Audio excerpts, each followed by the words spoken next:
Τώρα, σύμφωνα με έγγραφο του τοπικού συμβουλίου της Λυκοπολιάς, στο έργο έχουν συμβεί κακοτεχνίες με αποτέλεσμα να διακοπούν τελικά οι εργασίες, να μην προχωρήσουν. Εσείς έχετε ιδέα ποιος είναι υπεύθυνος τελικά για αυτές τις κακοτεχνίες και τελικά να αποδοθούν και οι σχετικές ευθύνες. Δηλαδή, είναι ο εργολάβος ή είναι αυτός που σύνταξε τη μελέτη, ή είναι και οι δύο. Πρώτα πρέπει να σας πω ότι το ότι έγιναν αστοχίες, πρέπει να χρησιμοποιήσουμε μια ορολογία, αστοχίες το αποδέχτηκαν όλοι, το έχουν αποδεχτεί. Για την ομαρχία είναι και κακοτεχνία, έχει μια διαφορά το ένα. Η λογική εξήγηση είναι ότι την ευθύνη τη φέρει κύρια αυτός που έκανε τη μελέτη. Και εδώ ο σύμβουλος είναι ο κύριος Μουτζούρης. Η δική μου η άποψη είναι ότι η μελέτη, όχι η δική μου η άποψη, αν θέλετε είναι και κάτι το οποίο φαίνεται από τις ενστάσεις που έχει κάνει ο εργολάβος. Ο εργολάβος λέει με απλά λόγια ότι καλά κύριοι, έγιναν ορισμένες, υπήρξαν σε κάποιους προβόλους προβλήματα. Φύγανε πέτρες, φάνηκε ότι δεν έχουν σωστά τοποθετηθεί, ότι δεν είναι, ο όγκος των λίθων δεν είναι ο ανάλογος.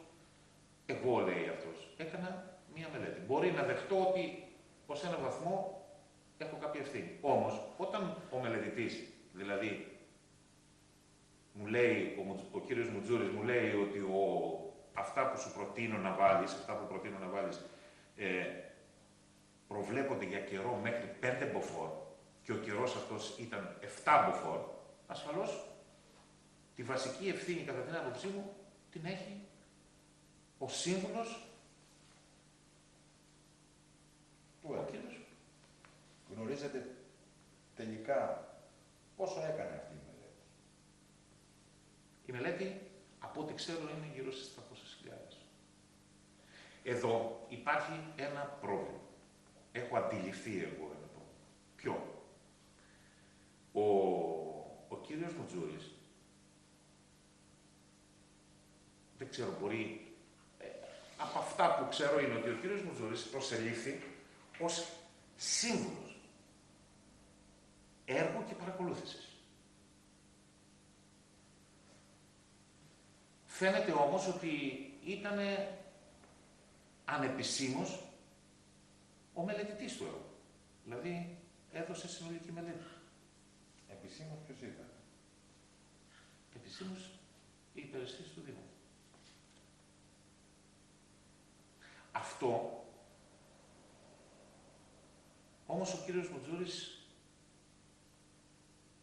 δεν το τήρησε, διότι όταν τα πράγματα μπήκαν σε κάποιες δύσκολες πλευρές και μπήκαν ερωτήματα ποιος ευθύνεται, ποιος έχει την ευθύνη, ο κύριος Μουτζούρης αποποιήθηκε τον ρόλο του μελετητή και έμενε στο ρόλο του συμβούλου. Δεν ξέρω αν είναι κατανοητό. Υπάρχει από την αρχή μία ασάφεια όσον αφορά, κατά την άποψή μου, έτσι, από αυτά που γνωρίζω, όσον αφορά τις αρμοδιότητες του κυρίου Μουτζούρη.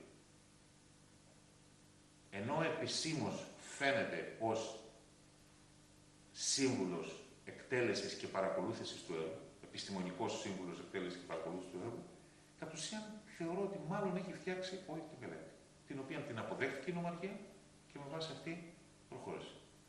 Αυτό θα έπρεπε να έχει γίνει κατά την άποψή μου διαφορετικά. Δηλαδή θα έπρεπε πιθανόν η νομαρχία να αναθέσει αυτή τη μελέτη σε ένα από αυτά τα γραφεία που μπορούν να κάνουν μελέτες τέτοιων έργων. Όπως είναι τα λιμενικά έργα, τα έργα προβόλου. Και αν οι μελετητές αυτοί αισθάνονταν την ανάγκη να έχουν έναν σύμβουλο, αυτοί θα έπρεπε να το είχαν κάνει. Και δεν ήρθε και στη συγκέντρωση.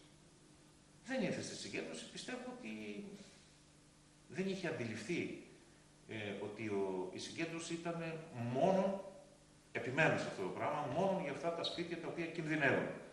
Εγώ τον κάλεσα τον κάλεσα να έρθει, αν υπάρχουν κάποια ερωτήματα γενικά για τη διάβρωση, να μπορέσει να απαντήσει.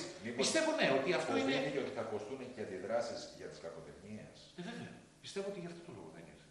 Πιστεύω ότι εδώ υπάρχει συγκεκριμένη ένσταση του εργολάβου, ο οποίος λέει, κύριε, εγώ έκανα αυτό που μου είπε ο μελετητής. Κατά μία έννοια, βέβαια, θα πρέπει ο μελετητής είναι η νομαρχία. Αλλά κατ' ουσίαν, αυτή είναι η άποψη που έχουμε ο μελετητής είναι ο κύριος Μουτζούρης. Έστω και αν έχει προσληφθεί ως σύμβουλος. Έχω την αίσθηση ότι έχει κάνει συνολικά τη μελέτη.